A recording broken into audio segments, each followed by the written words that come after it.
क्या आपको पता है कि कार्ल मार्क्स ने भारत में उपनिवेशवाद के कितने चरण बताए हैं? क्या आपको पता है भारत में सर्वप्रथम किस अधिनियम के द्वारा बहुविवाह को प्रतिबंधित किया गया? क्या आपको पता है ब्रिटिश काल में भारत में केंद्रीय सरकारी बैंक के रूप में कौन कार्य कर रहा था? अगर नहीं पता है तो ऐसे ही तथ्यों को जानने के लिए वीडियो में बने रहें, और अगर आपको पता है तो ऐसे ही नए तथ्यों को जानने के लिए भी वीडियो में बने रहें। तो चलिए बिना समय गंवाए शुरू करते हैं आज के वीडियो को, जिसका टाइटल है ब्रिटिश कालीन प्रशासन, अर्थव्यवस्था एवं समाज। प्रश्नों का स्तर है moderate level. Question number 1 is England डेब्ट टू इंडिया नामक किताब निम्न में से किसने लिखी थी? Option A Lala Lajpat Rai, option B Dadabhai Naoroji, option C Gopal Krishna Gokhale, option D Ramesh Chandra Dutt. तो correct answer is option A Lala Lajpat Rai. देखिए यहाँ पे आपको कन्फ्यूज़न हो सकता है, मैं अभी कन्फ्यूज़न पहले दूर करता हूँ, फिर आपको मैं इसका एक्सप्लेनेशन देता हूँ। इंग्लैंड डेब्ट to India, England duties to India, कहीं कहीं आपको दोनों तथ्य एक जैसे मिल जाएंगे, लेकिन इंग्लैंड डेब्ट टू इंडिया एक किताब है जिसे लाला लाजपत राय ने लिखा, और इंग्लैंड ड्यूटीज टू इंडिया एक शोध पत्र है जिसे दादा भाई नौरोजी ने लिखा। कई कई किताबों में इंग्लैंड दादा भाई नौरोजी के शोध पत्र का नाम ही ये देता है इंग्लैंड डेब्ट टू इंडिया, जो कि गलत है। हाँ, तो अब मैं आपको बताऊं, इंग्लैंड डेब्ट टू इंडिया इस नाम की जो किताब लाला लाजपत राय के द्वारा लिखी गई थी, जिसका प्रकाशन सन 1917 ईस्वी में किया गया। इस पुस्तक में अंग्रेजों द्वारा भारत के आर्थिक शोषण को दर्शाया गया था, जबकि इंग्लैंड ड्यूटीज टू इंडिया नामक जो रिसर्च पेपर है दादा भाई नौरोजी का, उसमें उन्होंने पहली बार धन निष्कासन का सिद्धांत दिया था। तो ये एक किताब है, वो एक शोध पत्र है, इस चीज़ को आपको ध्यान में रखना है। तो इंग्लैंड डेब्ट टू इंडिया लाला लाजपत राय की किताब है, इंग्लैंड ड्यूटीज टू इंडिया दादा भाई नौरोजी का शोध पत्र है, जिसमें उन्होंने सबसे पहले धन निष्कासन के सिद्धांत को दिया था। चलिए नेक्स्ट क्वेश्चन इज ब्रिटिश काल का केंद्रीय सरकारी बैंक निम्न में से कौन सा है? A joint stock bank, B exchange bank, C Imperial Bank of India, D Reserve Bank. Correct answer is option C Imperial Bank of India. दरअसल ब्रिटिश सरकार द्वारा सन 1921 ईस्वी में 3 प्रेसिडेंसी बैंकों, Bank of Bengal, Bank of Madras तथा बैंक ऑफ बम्बई का आपस में विलय करके इंपीरियल बैंक ऑफ इंडिया का गठन किया गया। बाद में यही इंपीरियल बैंक ऑफ इंडिया स्वतंत्रता के बाद स्टेट बैंक ऑफ इंडिया के नाम से जाना गया। Imperial Bank of India he British काल का केंद्रीय सरकारी बैंक है। तो यहाँ पे आप ध्यान रखिए, इंपीरियल बैंक ऑफ इंडिया सरकारी बैंक है, न कि रिजर्व बैंक। हालांकि रिजर्व बैंक के पास बहुत से अधिकार थे, लेकिन फिर भी वो ब्रिटिश काल का सरकारी बैंक नहीं है, वो एक निजी बैंक है। इस चीज़ को आपको ध्यान में रखना है। नेक्स्ट क्वेश्चन इज निम्न में से किस वर्ष एक अकाल संहिता का निर्माण किया गया था? ऑप्शन ए सन 1880 ईस्वी, ऑप्शन बी सन 1883 ईस्वी, ऑप्शन सी सन 1885 ईस्वी, ऑप्शन डी सन 1888 ईस्वी। तो correct answer is option B सन 1883 ईस्वी। दरअसल सन 1880 ईस्वी में लॉर्ड लिटन के द्वारा रिचर्ड स्ट्रेची के अध्यक्षता में स्ट्रेची आयोग बनाया गया था। यह भारत में गठित प्रथम अकाल आयोग भी माना गया था, जिसने अपनी सिफारिशों में एक अकाल कोष तथा एक अकाल संहिता बनाने की बात की थी।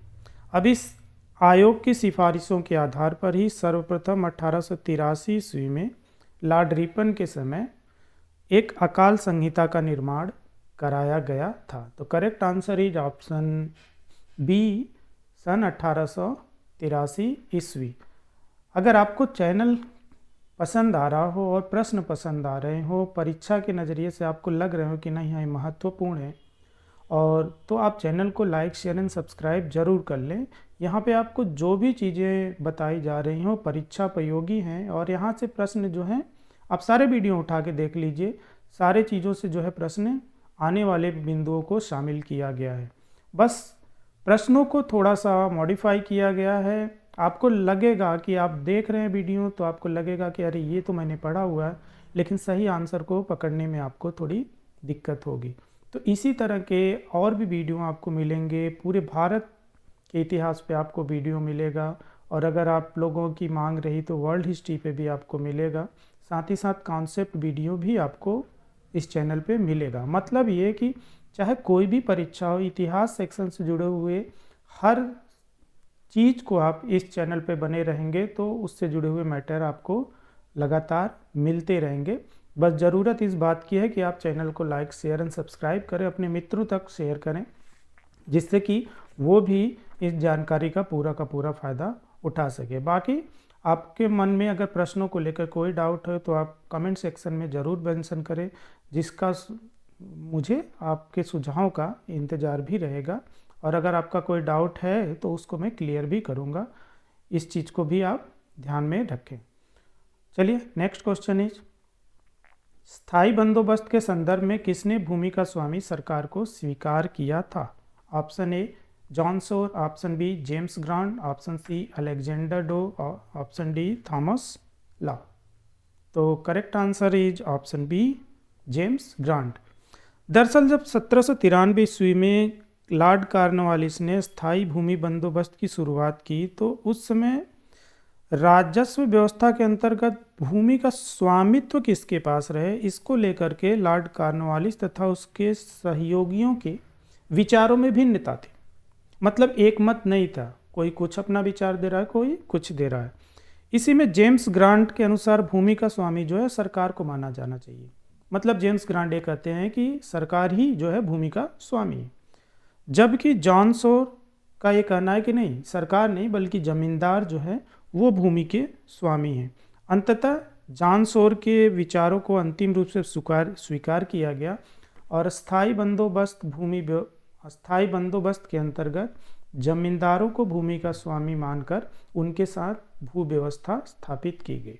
अब इसमें कितना हिस्सा सरकार का होना है, कितना हिस्सा जमींदार का होना है, ये सारी चीज़ों को अभी हम छोड़ देते हैं कॉन्सेप्ट वीडियो के लिए, नहीं तो ये वीडियो लंबा हो जाएगा। नेक्स्ट क्वेश्चन इज,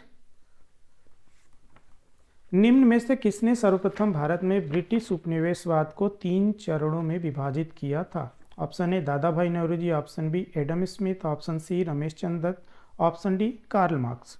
तो correct answer is option D Karl Marx. सर्वप्रथम कार्ल मार्क्स ही वो व्यक्ति हैं जिन्होंने भारत में ब्रिटिश उपनिवेशवाद को 3 चरण में बांटा या उसके 3 चरण बताए।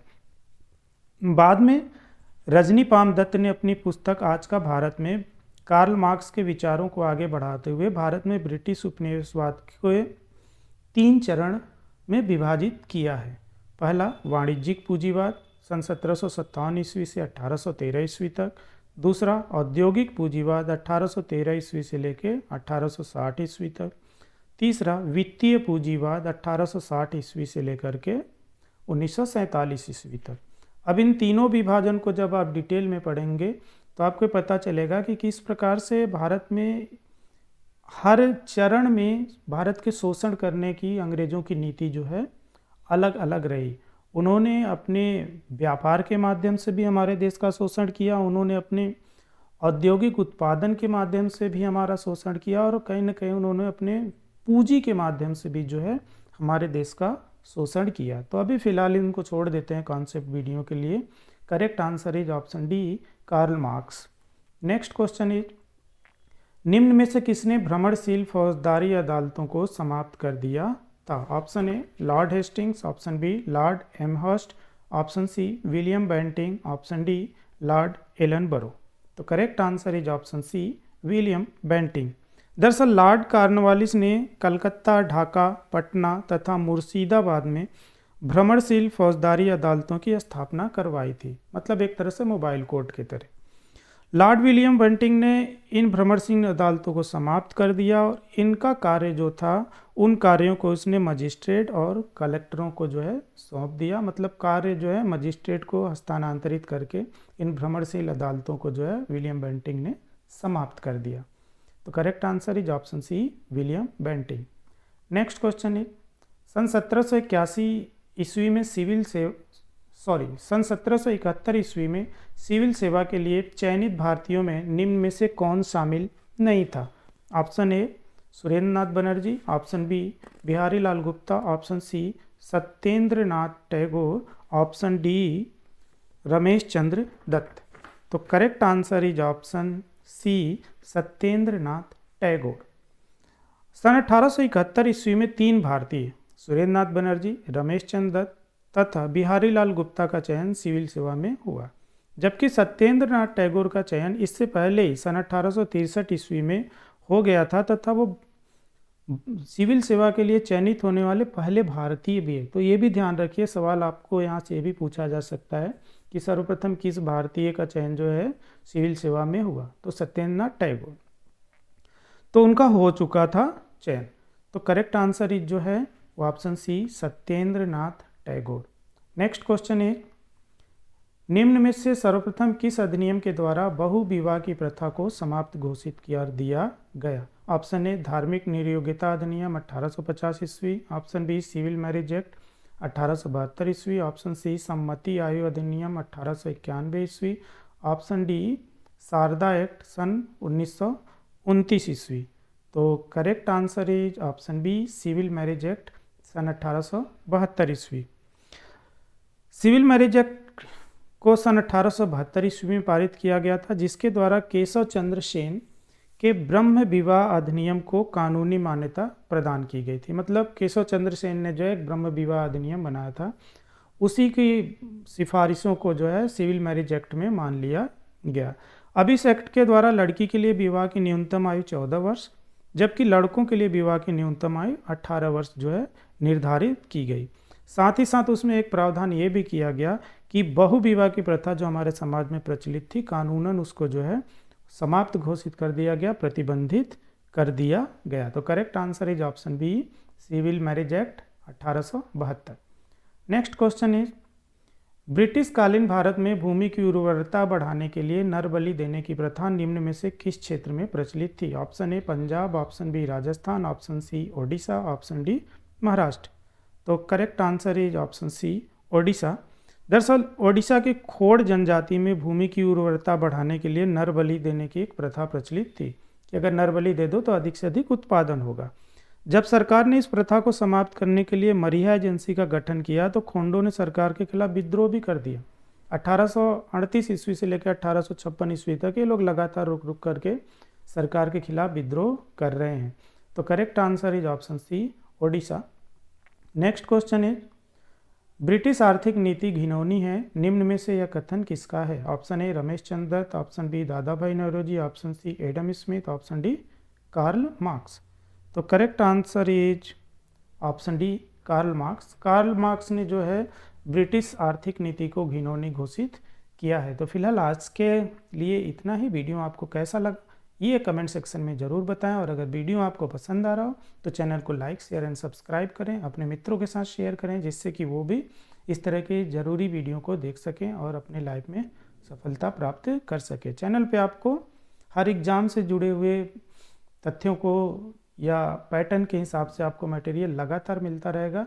बस ज़रूरत है आप चैनल पे बने रहें और चैनल को सब्सक्राइब कर रखें, जिससे आपको समय समय पे नोटिफिकेशन मिलता रहे।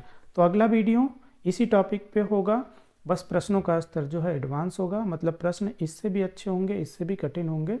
तो तब तक के लिए आप चैनल पर बने रहें। तब तक के लिए जय हिंद।